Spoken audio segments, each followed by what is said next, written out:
Hello, people coming in. That's absolutely fantastic.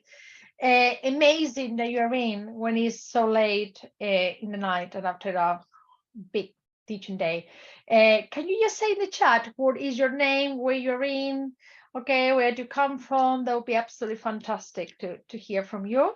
Hello, everybody. As I said, if you could just use the chat to introduce yourselves and to say where are you at the moment? Are you in the UK? Where about the UK? Your name and just that would be absolutely fantastic. Okay, so good. Susie, joining from Oxford. Right, I'm moving to Oxford in 2 weeks. So yes, right. So if you just please use the yes, I think so. I think yeah, I think it would be fantastic. So very, very excited. Yes, if people have just come in, please, we're giving a couple of minutes because I know more people are coming in little by little. Can you please say who you are? It would be absolutely fantastic. Dora joining from Chichester, that's absolutely fantastic. Okay, hello Dora. So let's see for MFL straight. Oh, MFL straight. I know we just basically very close by. Dora, yeah, hi, lovely. See you just joining. Can you please just say who you are and tell us where you at the moment, just to give an idea. That would be lovely. Of course, if you got any questions over the course of the webinar, can you please use the question and answer thing? So Natalia from Wolverhampton, French and Spanish teacher in an independent school, primary and secondary. Welcome, Natalia. Lovely to hear to have you here. So yes, use please the question and answers if you have a specific questions, because and the chat more for comments, if that's all right. I forgot to mention to the people in the webinar, but we got this lovely reactions thing, which I think it is actually really, really, really nice. This is something new. I loved it. So I like that. It's a bit of parties, that kind of thing. Okay. So of course you're more than welcome to use that as well. I thought that was a lot of fun. And this is new this year. We used to have only raising the hand. So I'm French teacher from Oxfordshire. A lot of people from Oxfordshire. I just was saying I'm moving to Oxford in 2 weeks' time on the 28th. So it would be lovely if I pop into you, at some point there. Right, now 20 people coming. Hello, little by little coming. So yes, we're going to start in a minute. Please say who you are. Any questions, please use the question and answer little toggle. And of course, you can also use the reactions box as well. I think that is very, very, very cute. I think we're going to get started. We've got 21 people coming in, but I know that more people that signed up. I think some people may watch the recorder later because we just came up from the school. Anyway, I'm going to start sharing my screen. Please use Joe from London, Cethi from Birmingham. Lovely to meet you, Cethi. I got a very good friend called Cethi as well in Spain. And yes, and please, would be absolutely lovely to have a chat, interact with each other as well, and with the chat. I would love if you did that because I learn a lot from you as well, guys. From Argentina, you are, Cecilia. Love it, love it. Wow, are you in Argentina now? No, you're not. You're in Charlotte, but you are originally from Argentina. Okay, brilliant. And let's start then. So we are going to start. And so I'm going to share my screen and hopefully everybody will be able to see it. And welcome to this presentation on digital tools, but linked to Rosenshine's principles. Okay, and as I said, please use the chat for any comments, for things that you use, things that you like, things that you don't like. Just say why yes, why not, and please questions and answers with the question and answers little box. So here we are then. Let's start then, because I've got quite a lot of things to go through. And right, so let's see. Yeah, that's it. So first of all, I just want to talk a little bit why the Rosenshine principles. And I know they're very fashionable at the moment, but I really think they're absolutely fantastic. And the reason why is because what we want to achieve in the lessons at the end of the day is the magic of creating fluent linguists. And I think that that's our goal, and that's our dream, and that's what we do, the job that we do as language teachers. And in order to do that, this is my belief that we need 3 ingredients. First ingredient is we need to have great teaching. And I really think that for great teaching comes very easily implementing the Rosenshine principles. And as you know, Rosenshine was an educational psychologist, an educational psychologist. He observed hundreds and hundreds and hundreds of lessons and tried to work out what those lessons had in common. So for me, it is what I like about this is because they are common sense things that we've been doing over years and years without even knowing that Rosenshine existed. And that's the beauty of it. So for me, great teaching is the first ingredient to get the students to get a fluent linguist. The other one, and it comes linked to that, is the fact that the feeling of the students that they are making progress. And I think when you teach well, that comes naturally. Then by doing that, what we're doing is that we're increasing the confidence of the students. And when you increase the confidence, they are not as key, they're not scared to speak, and then it's when they're more likely to be able to speak. Okay, so that is my rationale why to use Rosenshine. On top of that, I love, anybody who knows me, you know that I love digital tools. I really think they're a fantastic tool to repeat the same kind of activity over and over and over again in a way. Okay, and that is necessary, as we know, for learning anything, to transfer information from the short-term memory to the long-term memory. So I think digital tools, our friends, they're motivators. Our students are used to, they're surrounded by technology, they're surrounded by their iPhones, and we cannot escape it. Let's better join it.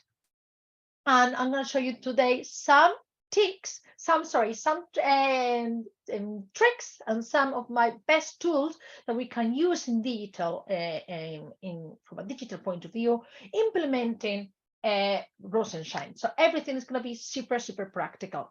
As you can see, my background is a starry night, because for me, Rosenshine, being able to speak, being fluent, is like magic.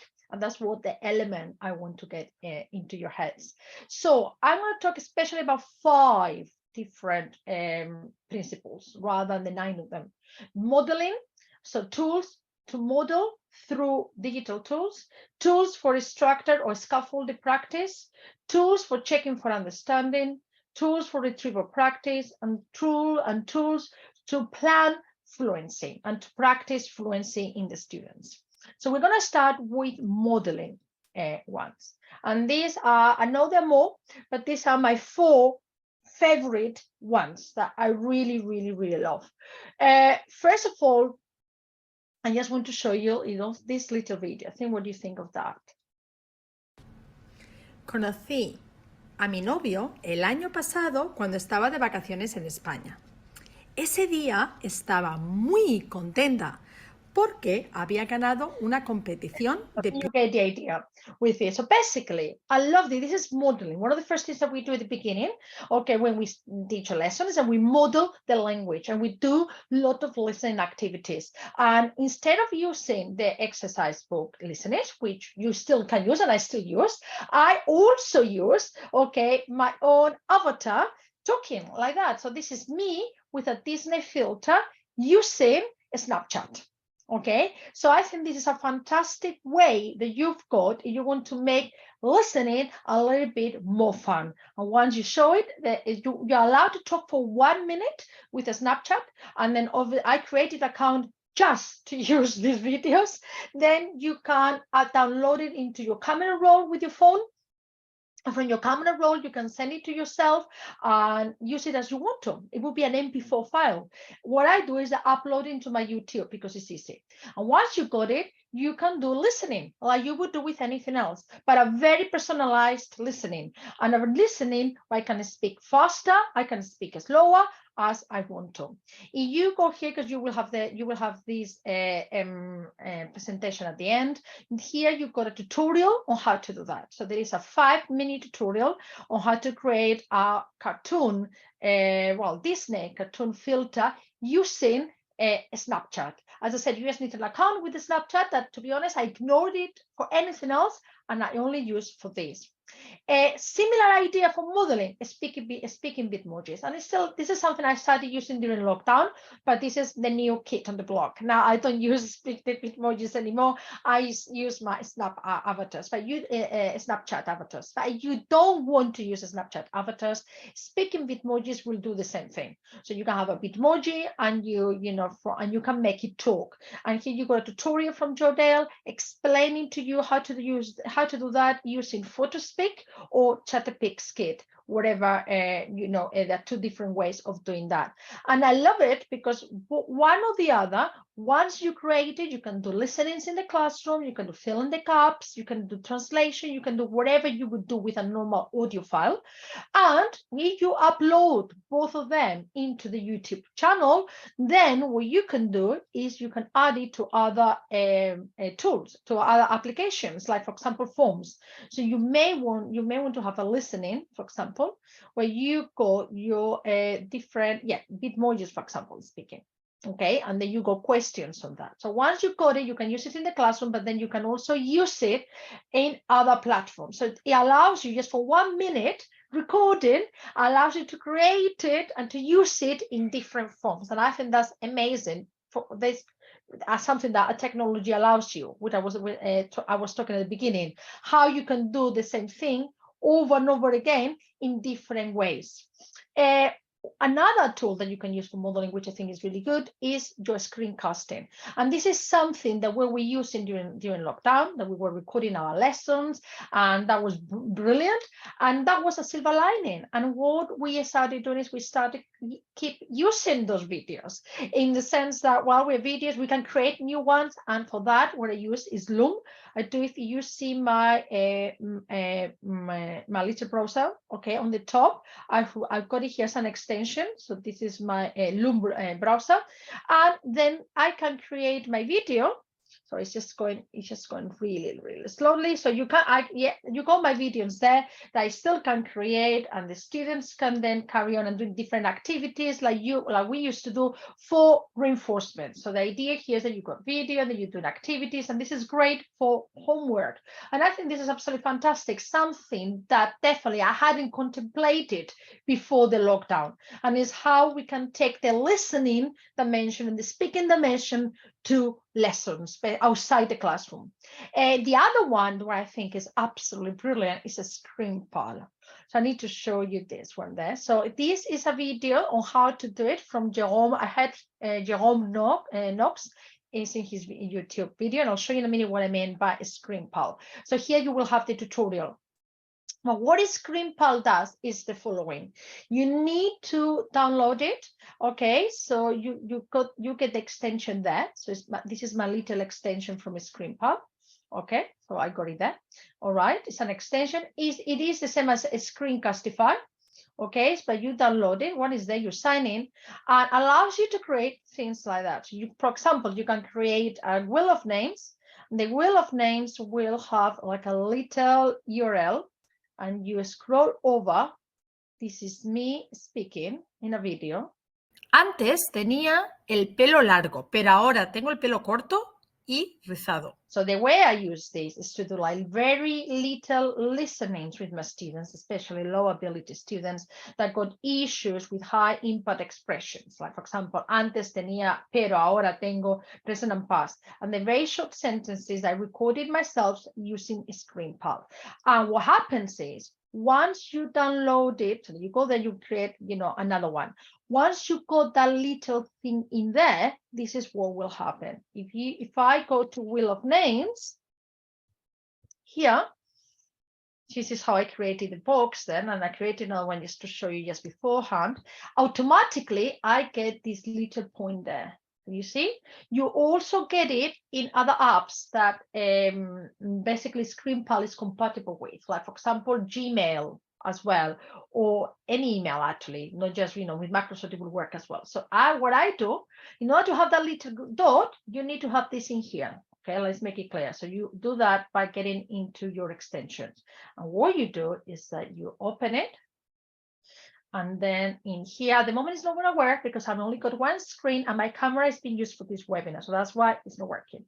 But normally what would happen is that you start a recording, okay, in here, all right, and automatically, okay, so it will ask you, you want to share. It's not okay, this is not what I want, because what I want is my normal screen face, but I cannot use it. And automatically you say yes, you record yourself, and automatically creates this little, URL thing automatically, which is basically what you saw. Once you do it, you got your activity. And then obviously you share that, you save your will. Then once you save it, you can share it. And once you share it, you go there, you got like a little audio that you can record. Okay, so this Hola, hola, hola, hola. something that I did for fun just before coming here, okay, just to show you. So that could be key verbs, that could be questions for the oral exam, something like that with a little bit of a game element. And I think they're super easy, very easy to use. I love that little activity. And as I said, if that wasn't clear enough, please have a look in the screen pal to this video. Okay, so that will tell you in there. So that's modeling. So some of my ideas for modeling, because I'm aware that we don't have a lot of time then. Okay, the other one is we're going to move now to structured and guided practice. So some of my lovely activities in here. Of course, I love wheel of names. You already saw it, but there's another version of wheels of names called spinner wheel. And spin a wheel, this is what it does. So like give you an idea. So now remember, when it's guided practice. So we want the students, we're not modeling anymore. We want the students to start using the language with some support. So this is the kind of thing that you can do. So with the spinner wheel, you can have up to there you are, up to 8 wheels. So I created an example with 3 wheels, and this is how I use it. I will be in front of the class. I will spin the wheel. 3, there will be now 3 choices. And then what now is they have to, it's about the topic of the school, and the students have to do it either in writing or either orally. They have to translate the sentence. What I like the best is say something about themselves, because it can be useful. Whatever teacher only used to shout. My ideal uniform would be red, a red t-shirt, but with the catch that the 3 sentences are very disjointed. So they need to translate them, they need to add something to them, and then somehow they need to make them into a little paragraph from a little utterance that makes sense. So they need to join them, adding more information so they make sense, because the way they are at the moment, they don't. They'll be random. You wouldn't just say those 3 words like that. So hopefully that will make sense. Okay, so this is one of the activities that I use for that I think that really works well with a scaffolded instruction and practice. The other thing is Flippity, and I know a lot of you know that we use Flippity, and the way I like it, so this is the randomizer, and it will be the same thing. So you get something like different choices, and then you have to translate them, and they have to translate in orally, or they need to translate them in writing. And I think this is super wonderful way, okay, to use to create, do a lot of drilling with vocabulary, a lot of drilling in a fun way, because I divide the class in a group A and group B, and everybody's competing against each other, and everyone that someone gets in the team gets the point and does well gets a point, etc. So I think that is a really good, really good activity. You want to extend it, you can say to the students, okay, this is your sentence, my ideal uniform would be my own clothes, and you need to say something else. So you can actually ask them to make those sentences longer. Okay, so this is one of the things that I use a lot. Learning apps is a fantastic application app as well that I absolutely love, and I know everybody I think is really used to learning apps. If you are not, this is a little tutorial on how to use it. Learning apps, it is very much it is free. Where all of these apps are free. Okay, and it's just amazing what you can do. And one of the things, for example, you can do is with translations for this at this stage.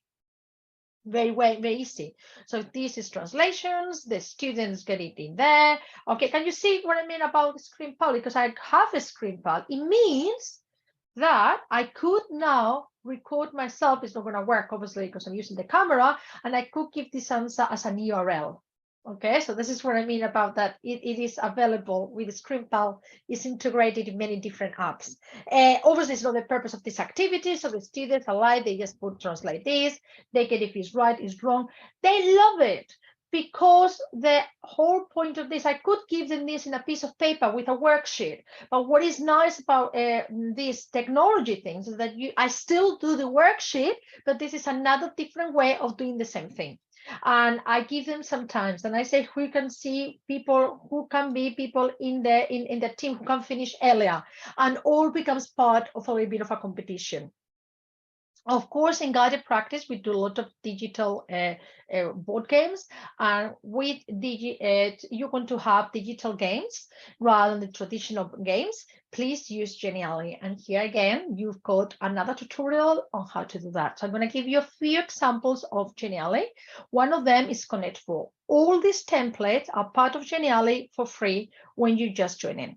Okay, so this is a template actually created by Maria Leroux, and once you get my presentation, you got it. And the idea here is that basically you select this. Actually, I did it for my A-level students. Okay, so there are questions about the monarchy. Every time you select, a new question pops up. Students are playing in groups. Then they're playing basically Connect4. So when it's like that, you just touch the color, and then you touch yellow and put it in the number that they tell you. Touch red and put it in the number that red. So the idea is first they answer a question, and then they decide which is the number you want the question in. This is always a winner, and it requires 5-10 minutes preparation from my part, and we do that as a whole class. Another one is snakes and ladders. Okay, this is a template from Genially. So this is there. Okay, and you can have up to 4 people. You can move the people all around the board. You got like a little dice, which I love, and then you can add questions every time you are here. So it could be like translating things. It could be anything you want to. Like it's worth using the car for long. This is the scaffolding practice. You want the students to be able to speak. So that works really well as well. If you don't want to spend time putting things in the little dots, just create sentences yourself, and then you just open Genially, open this, and you do have a game for a Friday afternoon that is meaningful, and the children are gonna be learning. Blockbusters as another Genially game, another good one, and another one that I really, really, really like. So you get there, okay, same idea as before. You touch it. If it's blue, you touch it, and now you need to go from one place to the other, okay, as a blockbuster. So you go from one end to the other. Now they tell you the letter. So I'm just showing you some examples, some of the things that you can find in Genially. Board games, they're really good. If you don't like Genially, if you don't really, actually I found it's not for me, you got here a link for a lot of PowerPoint games presentations that you really like PowerPoint, similar to this by using PowerPoint. Okay, so you got the link there to the templates. So that's another one that you can use.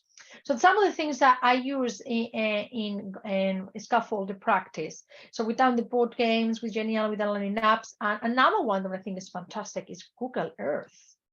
So I don't know if you use Google Earth in your classroom. I'm going to show you an example of how I use Google Earth, and then again you do have here a little bit of a tutorial on how to use, basically how to create what I'm going to show you. But this is what it is. It's going to take a little bit of few seconds. Google Earth always a little bit slow, but the idea with this is that the student is basically created a reading activity. Okay, so the idea is that I took the kids for a trip to Madrid, and they had to go to some iconic places, and they had to translate some things for me. Okay, so there we are. So the kids get this because I shared the link with them. They had to go to present, and the idea was, and I had to move this a little bit out of the way from here. So I go, number one. Sorry, we start with number one. Number one is El Palacio Real. Okay, so we did this because, okay, so why doesn't it's not coming up? Oh yeah, there it is. Sorry, it's just a little bit slow. Right. So once you go there, you go to Palacio Real, and what I've done is I wrote something about Palacio Real, and then the idea was it was reading, they had to translate it. So they had to find out facts about the different places around Madrid. That was the idea of this activity. And the kids at the same time, one after they did it, they could go around and they could have a walk, a walk around Madrid as well. So if they go to this next place, it would take them to somewhere else, and that would be El Museo del Prado. Okay, so they open there. Now it will come up because yeah, there you are. And then it comes now with a little bit of information about Museo del Prado that I wrote for them. Okay, and the kids then can translate. I think you get the idea. Then you go to another one. Okay, they get, I think they get now to Retiro, isn't it? Yes, I think it is what I put. That's it. So this is a fantastic way to get, and then obviously you got the cultural thing. You can look at that. You can also look at the buildings later on, how they look different, the way, for example, they would look in London. All right. So it's just a fantastic way to incorporate culture, and I think to make a reading activity fun. Okay, so this is one of the things. And if you want to know, because we don't have time in this little in this webinar, you do have here basically the tutorial that tells you how to do it. Okay, so this is the tutorial creation, introduction to creation tools. Okay, because basically you open a project, right? So that is guided practice. Now, what about the power? The next one is about checking for understanding, the power of questions. And of course, there are different ways to do this. This is a very important element in Rosenshine. All the time you need to be checking for understanding. Okay, during the modeling process, during the scaffolding process, and there are different ways of doing this. One of them would be called calling. So you can do a calling, be like, you say this, you say that. Okay, you can have a whole class respond. You can have an opt-out, meaning, I will call out your name. If you don't know the answer, you will need to tell me something. And you don't know it, I'll go to somewhere else and then I'll come back to you. Say again, but say better. The idea of metacognition all the time, meaning trying to get information out of the students. As teachers, all the time, we just keep information in. But you don't learn until you get information out. So this is another way of checking for understanding. And thinking about the question, what have you understood versus have you got it? Have you got it? Because everybody will say, yes. Okay, what have you understood? I think that's a very powerful question. This is things that you don't need technology with. You can do, for example, whole class response, which is one of my favorite things to check for understanding. You can do it with mini whiteboards, but you may want to do it as well with things like Mentimeter. We used to have a spiral. Okay, I'm sure that most of you, you can show me. Did you use a spiral during the lockdown? You can just give me the little sign. You did, yes, absolutely. And did you miss it? Because I miss it tremendously. So for me, this is the closest to it. Okay, so Mentimeter, which is older than this is what I used to use before Spiral. Then a Spiral came along and I thought it was so much better than this. But anyway, now we don't have a Spiral, so I came back to Mentimeter.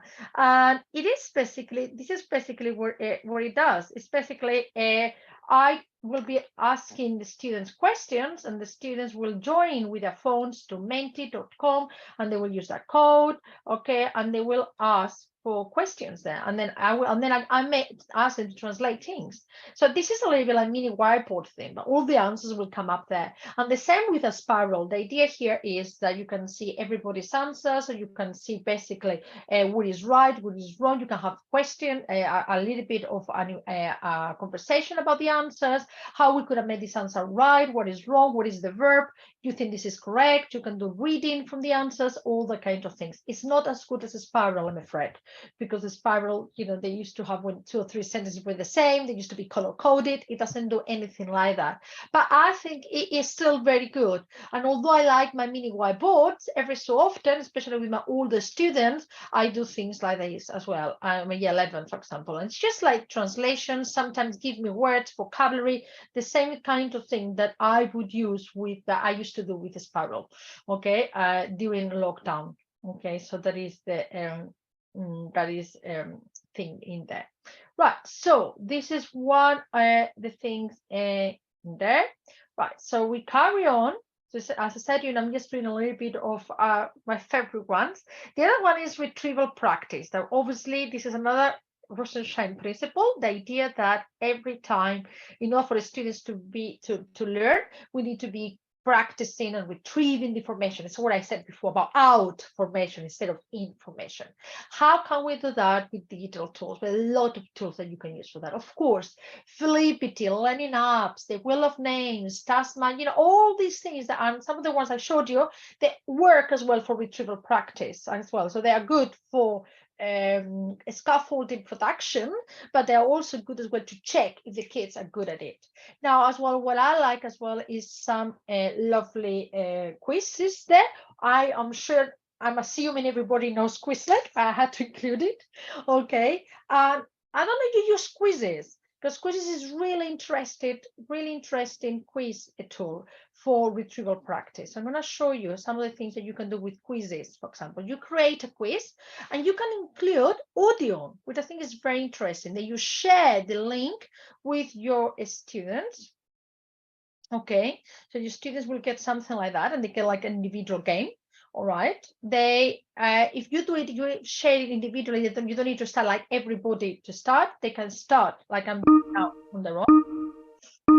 And this is. ¿Qué te gusta ver en la televisión? So basically, you can record your answers, and the idea here is that this is, I think, is great for retrieval practice, is to say, okay, what can you remember from past topics? So I may record myself with questions, and then the students, lo que me gusta. It's a little bit of self-assessment for them. They won't, then they submit it. And you see here, you also got the screen pulsing, because it's there. Sorry, I had to say it. Then when they submit it, they're not going to get it right or wrong, because it's an open end question. But I don't care. What I want them is just to say, okay, if you were asked a question, what would you say? And they can write, I think I made it to write, they can write, I think like 300 characters or whatever. Okay, so that is, okay, this is what we say. Everything from memory. At this point, I don't ask them, and I don't want them to use any written, use the sentence builders, neither the notes from memory. What can you retrieve? And I think this is very powerful. At the same time, obviously, they need to understand the question. Instead of that, it could be verbs, for example. So it could be like trabajé, and they need to write I worked, and then you may say trabajaré. That's it. Because sometimes when we speak with language, with verbs, if we say el año pasado, we are giving away the verb. Okay, they know, oh, that's gonna be last year. It's gonna be past tense. Can they recognize like trabajé, trabajaré, trabajaría in Spanish, in French? Je travaille, trabajaré, iré, je vais. That's a little bit the idea. And I say excuses, for my French. All right, I only teach it a little bit to just 7, a little bit of year 8. So this is a little bit of ideas with this. Also, what about carousel learning? Carousel learning is another wonderful Quizlet, quiz platform.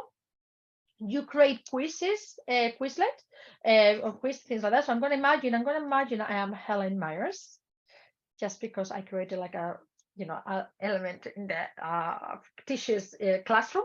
And the idea is that you got some questions, and the good about carousel learning is that you create all your questions in an Excel format, okay, in an Excel document. Then you will have the topic, and then what you say, you upload that into the app, carousel learning, and then you choose, okay, today I want to practice 3 sentences from the topic of holidays, 3 sentences from the topic of work, 3 sentences from the topic wherever, and randomly the system picks up sentences from all these other ones, up to 10, 20, whatever you want to. In this case is 10, and then what you got, basically, it is yours. The students write it, and at the end, they got the right answer. They can see if they got it right or they got it wrong. But what I love about this is that you don't need to, like in the other ones, physically create a question. You upload your Excel document, and the Excel document will have different topics already in it. And then you choose in there how you want your test, which topic you want to include. Okay, so I would recommend you have a look carousel learning, see how it works. Your code is free unless you want like golden pass, a pass, something like that. But I think with the free version is good enough, especially to see if you like it. And also what I like when I talk about retrieval practice, I also like talking about revision. Okay, how to facilitate the revision of the student, of the students, because the students sometimes don't know how to revise. And you say, okay, you need, especially in languages, you need to listening, you need to learn about listening, reading, writing, the photo card, so many skills, translation. So one of the things we started doing in the department is to create a revision schedules using Padlet. And I'm sure, you've been following Twitter, you've seen this, but it's like telling them, for example, half term for the box, this is where you need to revise, day one, and it's creating a little schedule for them. Okay, topics they need to revise, Quizlets they need to go revise with that. Sometimes, so it's, this was for a mock on listening and reading, so it's a lot of vocabulary. Okay, you can include questions, you can include something, whatever you want to in there. And I like as well these little things on the top, just to say dream bigger, do bigger, so a little bit of inspirational quotes in there as well. So I think that is a quite good one for retrieval practice and practicing things there, basically.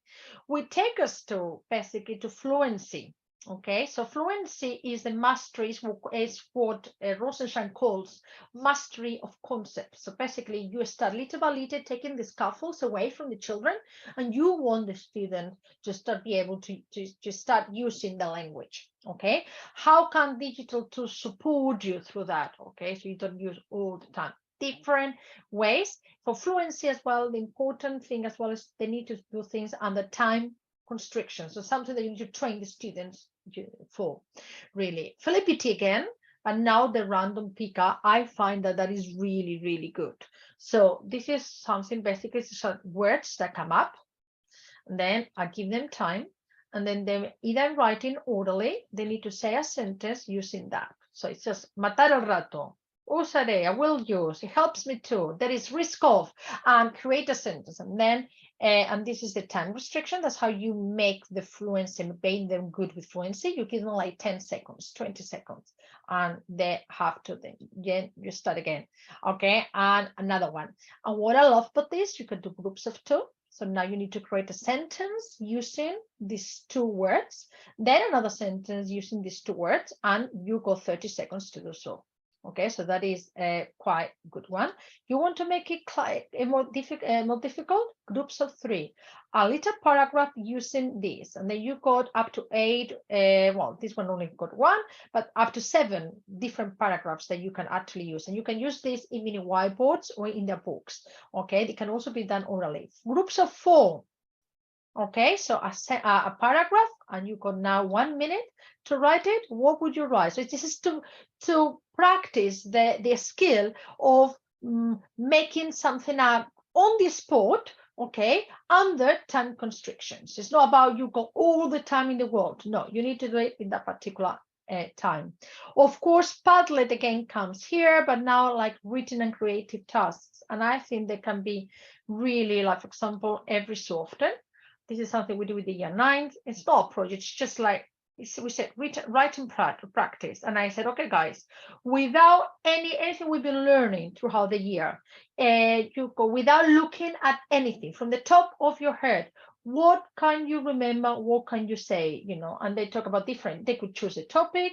Okay, so you could think. So what I did is I said, you want to talk about transport, write your answer here. If you want to talk about your city, okay, some another topics that we did, answer your question here. You're going to talk about TV or about cocoa because we studied cocoa, you write it there, okay, or about what your healthy food, you write there. And the idea is they had to write a paragraph, one for every, they could choose wherever they want to, but they had to write the 5 of them at the end. This is all the topics we had done from the top of the head. And the good idea later on is that they could see each other's. And I thought that was very powerful because then they could look at where other people had been writing, why was good, why did they like it better than what they were writing for example, things like that. And for that as well, I need to mention Flip. I think Flip is absolutely fantastic as well. And Flip is the old Flipgrid. And all my Flipgrids, because I'm not in my school anymore, they've been all been destroyed because they left with my account, which is a pity, so I cannot show you what I've been doing with my students. But basically, the idea is I used to create a group, okay, per class. And within my group, I used to have little topics. And the idea is that we turn a particular topic, record yourself talking about whatever. And what I like about Flip is that they don't need to talk about themselves. They don't need to be, sorry, their face showing. They can put like an emoji on top of their faces. They may want to, they can actually record the screen, so they can have like a photograph of something else and then talk over it. And this is great, and everybody could listen to everybody's if you want to, or you can disable the function. I always left it on because I really wanted the students to listen to what other person have said. And the idea is with this as well that you can set up the time. So they would have to be like in 30 seconds, in 1 minute, because obviously I don't want you to be speaking for an hour or 30 minutes. I want you to do it as quickly as possible. Right. I'm going to show you the TikTok videos because I think this is very, very cool. Although I'm aware, of time, we got 5 minutes anyway. And what this is basically, I use Padlet to use that, but these are TikTok videos. And I downloaded these TikTok videos from TikTok. And they are very short videos. You can see 15 seconds, 18 seconds in Spanish, quite funny, about different topics that from the GCSE. So the pink ones is about holidays, tourism. The yellow one is about family. Green one is about school. I had some pink ones as well, which is environment. Okay, so they got school as well, technology, about global issues. And the idea with this was that my students were getting very sick doing photo cards. So instead of doing photo cards, we were doing the TikTok video cards. And the idea is that I put all the videos there, and instead of saying ¿qué hay en la foto? What is there in the photo? Qu'est-ce qu'il y a sur la photo? Qu'est-ce qu'il y a sur le video? And the idea here is, yes, they were asking each other all the questions, 5 questions, whatever they would do in the photo card, but based on TikTok videos. And then they talked about it, okay? And then they had the second, the fourth, and the fifth questions, like questions to do with the topic, as they would get in the real photo card exam. And they loved it. They absolutely loved the fact, and there were more vocabulary that came out at this point. This worked really, really well with my year 11s. Okay, once they had really good vocabulary around Easter, from Easter time, we were doing loads and loads before Easter, actually around March time. Okay, we did loads on this. And they absolutely love it, and they did really well in the photo card. And they was, oh my god, the photo card was so much easier than the TikTok videos. I was like, yes, that's what we want. And at the same time, they were fun. So this is just a little bit, of the things I wanted to show you. I know it's super rushed, but we don't have like a lot of time there. But I also wanted to show you that at the end of the day, it's not about technology. The best asset is yourself, and the best asset is what happens outside the classroom. So it's about making memories. So remember that the tools, the digital tools, whatever you use, they're just that, tools. What you want is the magical journey of making the students be fluent, speak the language, so they can experience the culture, and they can go to Spain and do things like this, which is our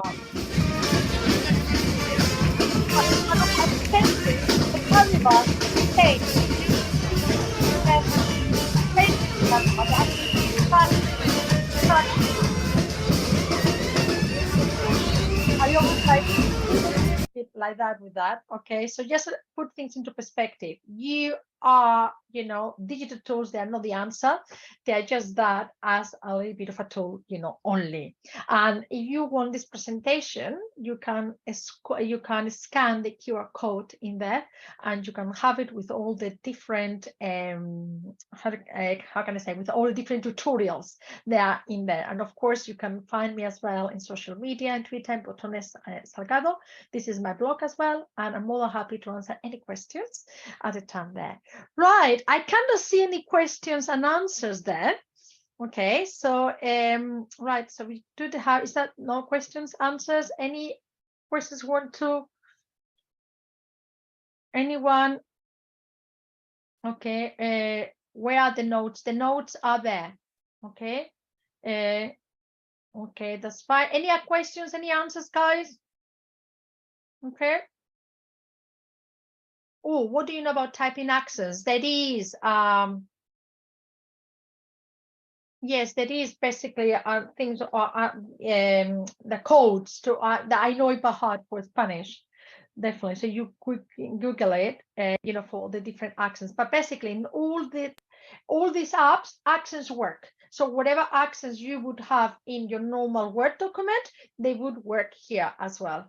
Okay. So as I said, it was a bit of short thing in there, guys. All right. So I think that's it. So it's been lovely to see you. Well, not to see you.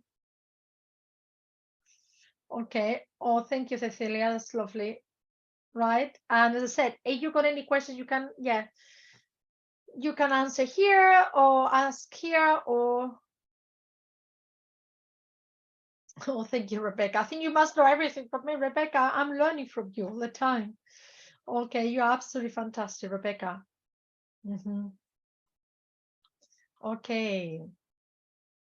That's it then. Well, I think that's it then. I think it's the end time. I don't see any questions. It's been absolutely pleasure.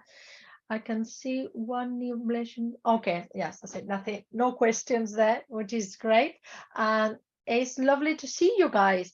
Have a lovely, lovely evening and a lovely weekend, everybody. Enjoying the language show. Bye-bye now.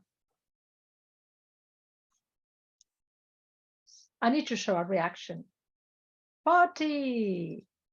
Party. Sorry, I had to do that. I had to do it. I had to do it. I love these reactions. Oh my God, if I was a student, I would be so bad. Bye, everybody. Bye, everybody.